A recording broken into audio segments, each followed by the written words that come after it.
Tonight, Dispatches goes undercover to investigate one of Britain's least loved and fastest growing industries, the debt collection business. We've got them by the bollocks. We own 17.5 grand's worth of that house and getting bigger each day. Today, it's estimated that there are over 20,000 debt collectors across the country, chasing £20 billion worth of problem debts. You know, he's not paid since there. Yeah. So I kind of figure that if his baby's died, it's a load of old bull.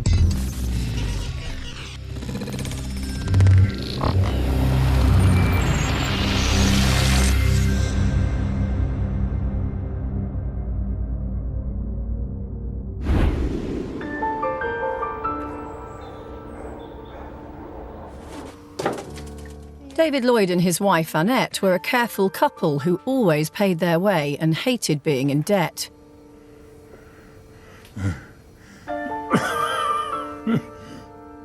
When they took out a £4,000 loan with the Halifax, partly to pay for their daughter's wedding, they also took out a payment protection plan.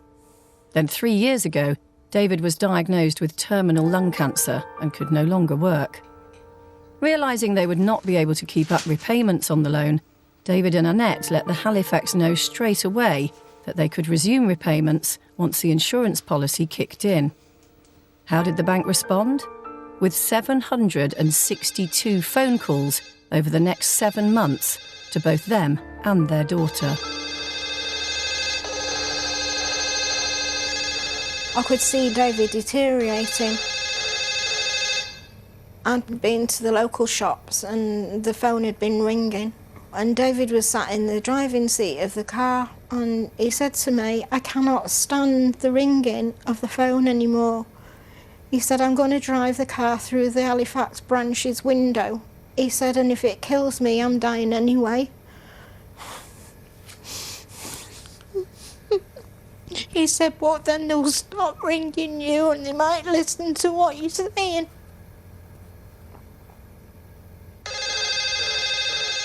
But the calls kept coming, up to 6 times a day, and even when David was in the hospital and close to death. He told me that they didn't know whether he was going to live through the night. But she says to me, "Go home, and if he deteriorates, I'll phone you." So I was waiting for the phone call all night, and I got up to go to the hospital, and I was just going out, and the phone rang, and I thought, oh my God. And I picked the phone up, it was the bank, and she says to me, "I'm really sorry to hear that, but can I remind you of the responsibility to pay the bank? Which credit card are you going to use?"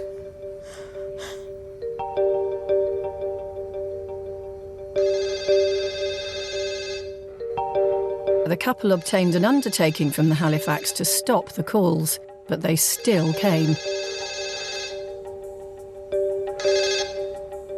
Until last December, when the bank was found to be in contempt of court and ordered to apologise. 2 months later, David Lloyd was dead. A few weeks after, his widow Annette accepted an out-of-court settlement for the harassment from the Halifax. When the Lloyds fell into arrears, the Halifax chased their debt direct, but increasingly, in recession-hit Britain, it's not the original creditor who comes to collect. Remember the good times when the banks encouraged everyone to borrow for cars, homes, holidays, and all on their credit cards? Well, now it's the bad times, and many of those who did borrow are struggling to pay the money back. It used to be that if you missed a repayment, the bank or credit card company would collect direct. Often banks knew their customers personally. Now all that has changed, and if you do default on your loan, it's highly likely that your bad debt will have been sold to a collection agency, probably one you've never heard of, which then makes its profit by making sure that you repay the loan to them in full. This fast-growing, multi-billion-pound business is now causing problems for families across the country. The debt collectors make you feel really bad about yourself. You know, it's like they're trained to really make you feel embarrassed, intimidated. Of course, people are obliged to pay their debts, but who regulates the industry that collects them? To get a licence, debt collectors have to agree to abide by guidelines published by the government's Office of Fair Trading, the OFT, which aims to prevent unfair practice. Their guidance makes it clear debt collectors should abide by its spirit as well as the letter. Many also subscribe to the code of practice of their trade body, the Credit Services Association. According to counsellors who help people manage their debts, the guidelines are sometimes being ignored. We've come to the stage where, in a significant number of cases, there are firms that are operating arguably almost out of control, and the pressures on them to collect have meant that guidance has simply gone out of the window.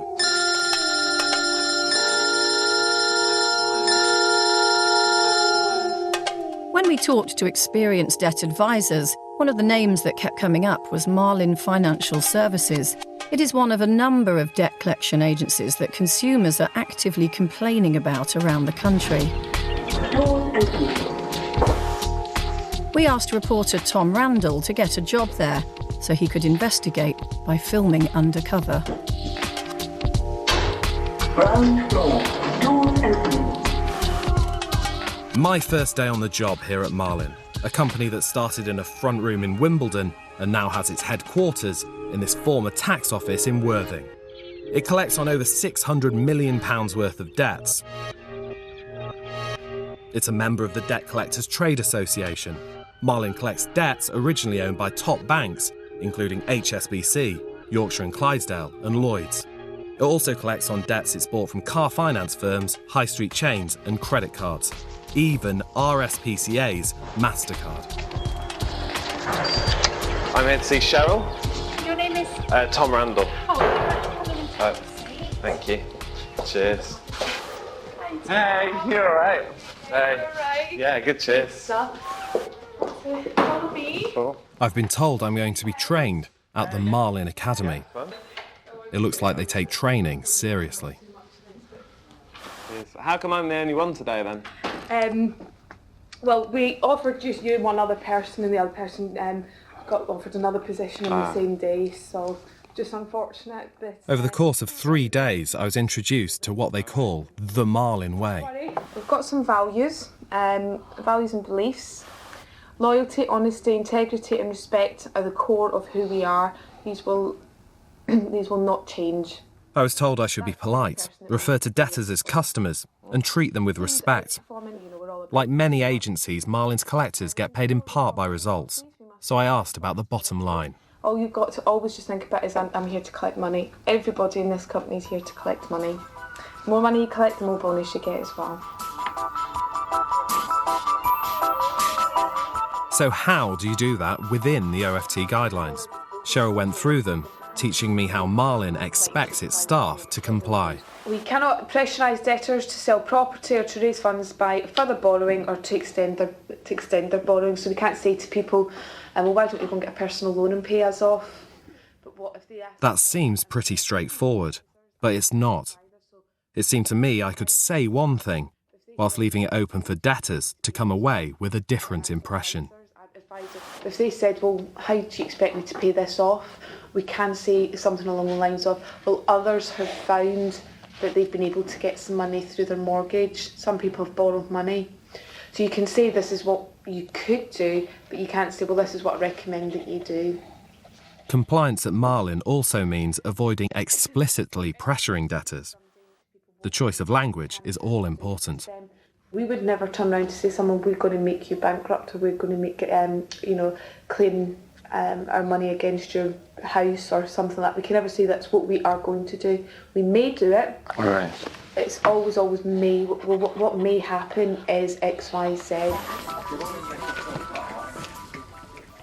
Later, she told me about Marlin's top collector, who brings in more money for the firm than anyone else. He's pretty good. Sometimes maybe uses stuff that we perhaps wouldn't want to be used, but he collects the money. So we maybe let him, we've got to keep our reins on Mark. So I would never say copy everything he does. In fact, I'm probably the last person, but he is good because he's assertive.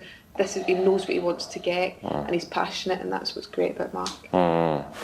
5 weeks later, when I was shadowing Mark, he gave me his own masterclass in debt collection. And it's the easiest way I can explain collections to you. It's pantomime, it's all act, right? Depending on how well you act on the phone, we'll steer that account. And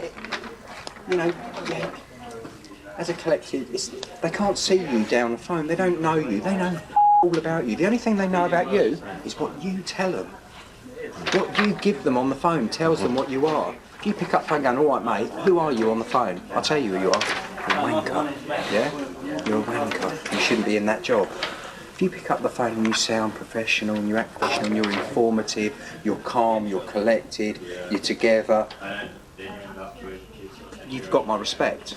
I'm going to pay you my money each month now. I'm not going to make a muggy arrangement I'm not going to keep to because I now respect you. So what does Mark think about having to say we may make you bankrupt instead of we will make you bankrupt? Not much, it seems. Well, not being funny, if you phone me up and tell me someone may do something to me, until you phone me up and tell me someone is, or give me the insinuation something is, up your jumper, mate, yeah? I'm going out pissing it up on your money. After 3 days in Marlin's classroom, I was sent out onto the collection floor to get on-the-job training working alongside Darren, another of the company's successful collectors. If they call in and say, look, I can offer you 50 quid a month, Who does? blah, blah, blah, you say, oh, I'll take in your circumstances, let me have a look, see if I can get it authorised. OK, let me see, I was going to put you on hold, see if I can sort that out for you. Put them on hold. OK, then we work out this thing here. You'd be surprised how much more money you can get out of people. But actually, Darren doesn't get anything authorised. He just creates the impression that he consults with someone else at Marlin who makes